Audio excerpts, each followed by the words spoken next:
ஜெய் ஸ்ரீ மாத்ரே நமக. ஜெய் குருதத், ஜெய் குரு பரசுராம். நமஸ்காரம். நான் கரூர்லேருந்து வல்சலா பணிக்கர், பிரசன்ன ஜோதிடர். இன்றைக்கி நம்ம புரட்டாசி மாத ராசி பலன்கள் மிதுன ராசிக்கு எப்படி இருக்குன்னு பார்க்க போகிறோங்க. இந்த புரட்டாசி மாதம் எப்போ பிறக்குது அப்படின்னா செப்டம்பர் 17ஆம் தேதி செவ்வாய்க்கிழமை சதய நட்சத்திரத்தில் இந்த ராசி பிறக்குதுங்க. சதய நட்சத்திரத்தில் இந்த மாதம் பிறக்கிறதுனால சதய நட்சத்திரத்தோடைய அணுஜென்ம நட்சத்திரம் தான் திருவாதிரை நட்சத்திரம். ஸோ அதனால் திருவாதிரை நட்சத்திரக்காரங்க பரிகாரம் பண்ணிக்கணும். ஒரு கோவிலுக்கு போய் அதாவது சாமி கும்பிட்டுட்டு இந்த புரட்டாசி மாதம் பிறக்கிற அன்று வந்து சாமி கும்பிட்டுட்டு சித்தர்களுக்கு, அதாவது அங்கே சித்தர்களுடைய ஜீவசமாதி வழிபாடு பண்ணிவிட்டு அங்கே இருக்கக்கூடிய சன்னியாசிகளுக்கு உங்களால் முடிஞ்ச அதாவது சாப்பிட்றதுக்கு உண்டான விஷயங்களை கொடுக்கணும். அதே மாதிரி ஏழைகளுக்கு ஒருத்தருக்காவது ஒரு அன்னதானம் பண்ணுங்கள். இது எப்போ பண்ணணும் அப்படின்னா புரட்டாசி மாதம் முதல் நாள் அந்த மாதம் பிறக்குது இல்லையா, அதில் வந்து 12 மணிக்குள்ளே இதை பண்ணுங்கள். அதுக்கு மேலே அப்படின்னா நீங்கள் பண்ண வேண்டாம். ஏன்னா இந்த மாதம் வந்து சதய நட்சத்திரத்தில் பிறக்கிறனால திருவாதிரை நட்சத்திரக்காரங்களும் பரிகாரம் பண்ணிக்கணுங்க. மிதுன ராசியை பொறுத்த வரைக்கும் இந்த மாதம் வந்து ரொம்ப நல்லா தான் இருக்குது. அதாவது நிறைய நன்மைகள் தான் உண்டுன்னு வச்சுக்கோங்களேன். அதுவும் இல்லாமல் வந்து தொழில் ரீதியாக நல்ல வளர்ச்சிகள் உண்டுங்க. தொழில் ரீதியாக இது வரைக்கும் இருந்த முடங்கி போனால் அத்தனை விஷயங்களுமே உங்களுக்கு சக்ஸஸ் ஆகும். முக்கியமாக வந்து தந்தையோடைய அதாவது தந்தையோடைய ஆரோக்கியத்தில் கவனம் செலுத்தணும். இந்த மாதம் வந்து உங்களுக்கு மைனஸ் அப்படின்னா தந்தையோடைய தேக ஆரோக்கியத்தில் தான் நீங்கள் அதிகமாக கவனம் செலுத்தணும். மற்றபடி தொழில் ரீதியாகவும் சரி, நீங்கள் பார்க்கக்கூடிய உத்தியோக ரீதியாகவும் சரி ரொம்ப ரொம்ப சூப்பராக இருக்குது. தொழிலில் வந்து நிறைய மாற்றம் இருக்கும். ஆனால் கொஞ்சம் அலைச்சல்கள் இருக்கும். அந்த அலைச்சலில் சங்கடப்படாமல் நீங்கள் என்ன செய்யணும் அப்படின்னா அடுத்தடுத்து பண்ணணும். பொதுவாக மிதுன ராசிக்கு எதை தொட்டாலும் அவங்க கடைசியில் வந்து அது சக்ஸஸாக தான் முடிப்பீங்க. நீங்கள் என்ன அப்படின்னா சம்டைம் வந்து அலட்சியம் அப்படிங்கக்கூடிய ஒரு விஷயம் வந்து மிதுன ராசிக்கு அதிகமாக இருக்குது. அதாவது அலட்சியம்னா ஒரு சிலருக்கு, அதாவது வந்து இந்த மிருகசீஷம் திருவாதிரைக்கு வந்து கொஞ்சம் அலட்சியங்கள், அதாவது அதை பார்த்துக்கலாம் அப்படின்னு ஒதுக்கி வைப்பீங்க. ஆனால் அதை அந்த ஒதுக்கி வைக்காமல் அப்பயே முடிச்சிங்கன்னா அது சக்ஸஸாக முடிஞ்சிடும்னு வச்சுக்கோங்களேன். புனர்பூச நட்சத்திரக்காரங்க ஓவராக இதுக்கு ஆப்போசிட்டாக வந்து ஓவர் எக்ஸைட்மெண்ட்டாக அல்லது இது முடிக்கணுங்கிறதுலையே அந்த ஓவரான அந்த பரபரப்புலேயே சில விஷயங்களை கோட்டை விட்டுருவீங்க. உங்களுக்கு வந்து என்னென்னா பொதுவாக மிதுன ராசியை பொறுத்த வரைக்கும் ஒரு விஷயத்தை வந்து ரிலாக்ஸாக ஆனால் பொறுமையாக கரெக்டாக பண்ணிங்கனாலே 100க்கு 200% சக்ஸஸ் ஆயிரும். பட் ஆனால் நீங்கள் கரெக்டாக பண்ணணும், அவ்வளோதான். நீங்கள் வந்து டைவர்ட் ஆகாமல் பண்ணிங்கனாலே எல்லாமே சக்ஸஸ் ஆயிரும். இது படிப்புக்கும் பொருந்தும்னு வச்சுக்கோங்களேன். உத்தியோக ரீதியாக வந்து உங்களுக்கு இடமாற்றம் அப்படிங்கிறது நீங்கள் தேவைப்பட்டுச்சு அப்படின்னா நீங்கள் ட்ரை பண்ணிகிட்ருப்பீங்களா, இந்த மாதம் ட்ரை பண்ணுங்கள், கிடைக்கும். ஒரு சிலருக்குலாம் ஃபாரின் போகிறதுக்கு உண்டான ஆப்பர்ச்சுனிட்டி கிடைக்கும். தொழில் ரீதியாக நிறைய பார்ட்னர்ஸ் அந்த அமைப்புகள்லாம் இருக்குது. பார்ட்னர் வரத்துக்கு உண்டான அமைப்பு இருக்குது. கடன் வந்து இவ்வளோ நாளாக உங்களுக்கு கிடைக்காம இருந்திருக்கும். இந்த மாதம் ட்ரை பண்ணுங்கள். தொழில் ஆரம்பிக்கிறதுக்கு புதுசாக இது பண்ணுறதுக்கெலாம் வந்து உங்களுக்கு அமைப்புகள் இருக்குது. அதே மாதிரி வீடு கட்டக்கூடிய அமைப்புகள் இருக்குது. ஒரு சிலருக்குலாம் அந்த வீடு கட்டிட்டு பாதியிலே நின்றுருக்கும். இல்லைன்னா வீடு கட்டுறதுக்காக வந்து அவையா என்னவையா வீடு கட்டுறதுக்கு உண்டான அமைப்புகள் ஒரு சிலருக்கு இருக்குங்க. ஏன்னா இந்த மாதம் வந்து உங்களுக்கு 4ஆம் இடத்துல 3 கிரகங்கள், அதாவது 4 கிரகம் இருக்குது. சுக்கிரன் இருக்கார், புதன் இருக்கார். புரட்டாசி மாதம் வந்து 21ஆம் தேதியில் புதன் வந்துடுறாரு. உங்களுடைய ராசி அதிபதியே 4ஆம் அதிபதி 4ல் ஆட்சி, கேந்திராதிபதி கேந்திரத்தில் இருக்கார். அது வந்து ஒரு நல்ல பலன்கள் தான். சுக்கிரன் இருக்கார், கேது இருக்கார். கேது இவ்வளோ நாள் தடை கொடுத்துட்டு இருந்தா கூட இப்போ சுக்கிரன் அங்கே வந்துட்டார். அது நல்ல சுபயோகமாக இருக்குது. வீடு வாங்கணும்னு நினைக்கிறவங்களாம் டக்குன்னு ஒரு வீடு வாங்குங்க. இடம் வாங்கி போடுறதுக்குண்டான அமைப்புகள் உங்களுக்கு உறுதியாக உண்டு. இதை ட்ரை பண்ணுங்கள். ஒரு சிலருக்குலாம் வாகனம் வாங்கக்கூடிய அமைப்பு இருக்குது. ஒரு சிலருக்கு வந்து 4ஆம் அதிபதி ஏதாவது தசா புத்திகள் இந்த மாதிரி இருக்குது அப்படின்னா வாகனங்களில் போகும்போது கவனமாக போங்க.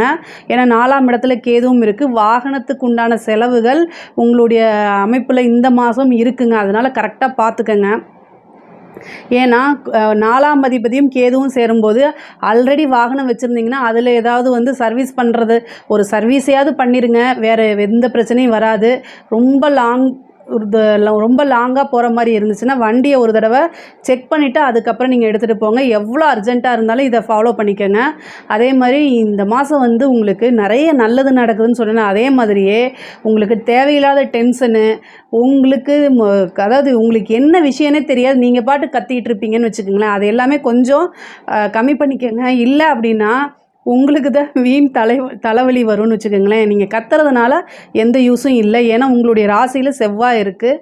அப்போது உங்கள் சந்திரன் செவ்வாய் சேரும்போது என்னென்னா பதட்டத்தை கொடுக்கும். அது தேவையில்லாது ரிலாக்ஸாக இருங்க. பொதுவாக மிதுன ராசியை வந்து மேக்ஸிமம் ரிலாக்ஸாக தான் இருப்பீங்க. இந்த மாதம் இன்னும் கொஞ்சம் ரிலாக்ஸாக இருங்க. அதுதான் உங்களுக்கு ரொம்ப நல்லது. 9ல் இருக்கக்கூடிய சனி வந்து தந்தையாருடைய வந்து உடல்நிலையில் வந்து சிறு சிறு பாதிப்புகள், மருத்துவ செலவுகள்லாம் ஏற்படுத்தி கொடுப்பாரு. அதனால் அதை பார்த்துக்கணும். ஒரு சுப விரயம் உண்டு. ஸோ அதனால் படிக்கக்கூடிய மாணவர்களுக்கு வந்து படிப்பில் வந்து நல்ல மாற்றங்கள், அதாவது நல்ல மாற்றங்கள் ஏற்படும். அவங்க படிப்பில் வந்து முன்பை விட ஆர்வம் அதிகமாக இருக்கும்.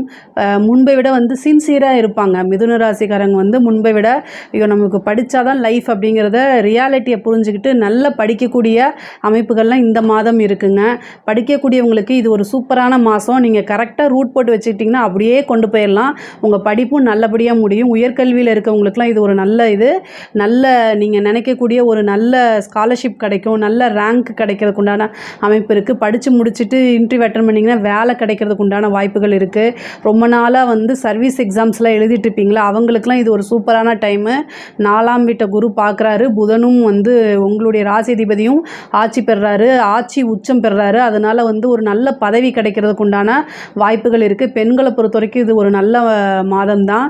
நீங்கள் நினச்ச விஷயங்கள் எல்லாத்தையும் சக்ஸஸ் பண்ணுறதுக்கு இந்த மாதம் கரெக்டாக பிளான் போட்டிங்கன்னா நீங்கள் நினச்சது எல்லாமே சக்ஸஸ். உங்களுக்கு நீங்கள் என்ன கேட்குறீங்களோ அது அத்தனையுமே கிடைக்கக்கூடிய மாதமாக இருக்கும். இது ஜோசியர் தான் சொன்னாங்கன்னு சொல்லிட்டு உங்கள் கணவரை வந்து டிஸ்டர்ப் பண்ணாதீங்க. நீங்களாகவே உங்களுக்காகவே கிடைக்கிறதுக்கு உண்டான அமைப்புகள்லாம் இருக்குது. 12ல் குரு இருக்கனால நீங்கள் வந்து இந்த மாதம் வந்து உங்களுக்கு நல்ல அமைப்பு இருக்குது. அதே நேரத்தில் தேவையில்லாத விரயங்கள் பண்ணாதீங்க. அந்த விரயம் நீங்கள் ஒரு விஷயம் செலவு பண்ணுறீங்கன்னா அதை வந்து ஒரு இன்வெஸ்ட்மெண்ட்டாகவும் நீங்கள் மாற்றிக்கணும். விரயம்ங்கிறது நம்ம கையில் இருக்கக்கூடிய காசு வந்து வெளியில் போகிறது.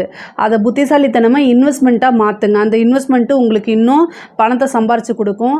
பெண்கள் வந்து நல்ல பெரிய லெவலில் தொழிலதிபர் ஆகிறதுக்குலாம் இந்த மாதம் ஒரு பிள்ளையார் சொல்லி போடக்கூடிய அமைப்புன்னு நல்ல ஞாபகம் வச்சுட்டு செயல்பட்டிங்கனாலே சூப்பராக இருக்கும். கலைத்துறையை பொறுத்த வரைக்கும் இது ரொம்ப நல்ல மாதமாக இருக்குது. பொற்காலமான மாதம்னு சொல்லும் இல்லையா, அது வந்து புரட்டாசி மாதம் தான். மிதுன ராசிக்காரங்களுக்கு நீங்கள் இந்த விஷயங்கள் ட்ரை பண்ணுங்கள். இந்த மாதம் வந்து ஒரு விஷயத்தை ட்ரை பண்ணுங்கள், அது உங்களுக்கு சக்ஸஸ் ஆகும். கலைத்துறை சேர்ந்தவங்களுக்குலாம் வந்து வெளிநாடு போகக்கூடிய ஆப்பர்ச்சுனிட்டி, இவ்வளோ நாளாக ஒரு ஆப்பர்ச்சுனிட்டிக்காக வெயிட் பண்ணிட்டு இருக்கவங்களுக்குலாம் இந்த மாதம் கிடைக்கும். அரசியல்வாதிகளுக்கெல்லாம் நல்ல பதவிகள், நல்ல உயர் பதவிகள்லாம் கிடைக்கும். திடீர்னு வந்து தலைமையிடத்துலேருந்து உங்களை கூப்பிட்டு அதாவது திடீர்னு ஒரு நல்ல பதவியை கொடுப்பாங்க. நீங்களே எதிர்பார்த்துட்டு இருக்க மாட்டீங்க. மக்களுடைய தொடர்பு வந்து அதிகமாக மக்கள்கிட்ட நல்ல பெரிய லெவலில் ரீச் ஆவீங்க. மக்கள்கிட்ட வந்து ரொம்ப நல்ல அமைப்புகள் உங்களுக்கு, அதாவது ஆதரவுகள் அதிகமாக பெருகும்னு வச்சுக்கோங்களேன். அரசியல்வாதிகளுக்கு இது ஒரு சூப்பர். அரசாங்க அதிகாரிகளுக்கும் இது வந்து நல்ல சூப்பரான மாதமாக இருக்குது. மெயினாக நீங்கள் என்ன அப்படின்னா உங்களுக்கு ஹெல்த் சம்மந்தப்பட்ட விஷயங்கள் அப்படின்னா ரொம்ப கவனமாக இருக்கணும். 6ஆம் அதிபதி உங்கள் ராசியிலே இருக்கார். அதனால் ரொம்ப ரொம்ப கவனமாக இருக்கணும். ஏதாவது ஒரு சின்ன பிரச்சனை அப்படின்னா உடனடியாக போய் டாக்டரை கன்சல்ட் பண்ணிக்கோங்க. நீங்களே இது பண்ணாதீங்க. அதே மாதிரி ஃபுட்டு சம்மந்தப்பட்ட விஷயங்கள ரொம்ப கவனமாக இருங்க. அதாவது உங்களுக்கு ஒரு விஷயம் தெரியல, அதாவது சாப்பிட்றது, இந்த விஷயம் இதுக்கு முன்னாடி நான் சாப்பிட்டதே இல்லை, புதுசாக ட்ரை பண்ணி பார்க்குறேன்னு மட்டும் நினச்சிட்டு இந்த மாதம் அதை ட்ரை பண்ணிடாதீங்க. உங்களுக்கு பரிச்சயம் இல்லாத உணவுகளை இந்த மாதம் வந்து தவிர்க்கிறது ரொம்ப நல்லதுங்க. இல்லை அப்படின்னா ஃபுட் பாய்சன் ஆகிறதுக்கு வாய்ப்பு இருக்குது. அதை ரொம்ப ரொம்ப கவனமாக இருக்கணும். அதே மாதிரி வண்டி வாகனங்களில் போகும்போதும் சந்திராஷ்டம காலங்கள்லேயும் வந்து ரொம்ப ரொம்ப கவனமாக இருக்கணும்.